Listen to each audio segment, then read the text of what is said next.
হাগ্ৰামা মহিলাৰী ডাঙৰীয়াৰ পৰা মই কিমান টকালৈ কাম কৰি আছো আজি মই আপোনালোকক স্পষ্টকৈ জনাই দিম।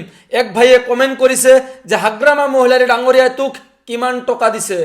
হাগ্ৰামা মহিলাৰী ডাঙৰীয়াৰ পৰা আজিলৈকে মই 1 টকাও লোৱা নাই। আৰে বহুতে মোক কয় বিপিএফৰ হৈ বোলে দালালি কৰি আছো, হাগ্ৰামা মহিলাৰী ডাঙৰীয়াৰ পৰা বোলে পইচা লৈ কাম কৰি আছো। মই আজিলৈকে হাগ্ৰামা মহিলাৰী ডাঙৰীয়াৰ পৰা 1 টকাও লোৱা নাই আৰু বিপিএফ দলৰ হৈ মই দালালিও কৰা নাই।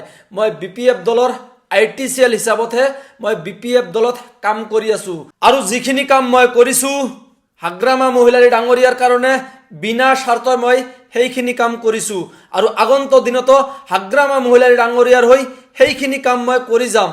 তাৰ কাৰণ হাগ্ৰামা মহিলাৰী ডাঙৰীয়াক মই ভাল পাওঁ। হাগ্ৰামা মহিলাৰী ডাঙৰীয়াৰ কাৰণে মই যি টি কৰিব পাৰোঁ। আজি পিটিচিৰ প্ৰত্যেকজন মানুহে আজিৰ এই ভিডিঅ'টো শ্বেয়াৰ কৰিব যাতে সকলো মানুহে আজিৰ এই ভিডিঅ'টো দেখা পায়। মই কাৰো টকা লৈ কাম কৰা নাই, মই কাৰো দালালি কৰিব অহা নাই। মই ন্যায়ৰ পক্ষত মাত মাতি আছো আৰু মই হাগ্ৰামা মহিলাৰী ডাঙৰীয়াক ভাল পাওঁ আৰু আগন্তুক দিনতো মই হাগ্ৰামা মহিলাৰী ডাঙৰীয়াক ভাল পায়ে থাকিম। চাই কোনোবাই ভাল পাওক, চাই কোনোবাই বেয়া পাওক, তাতে মোৰ ক'ব লগা নাই।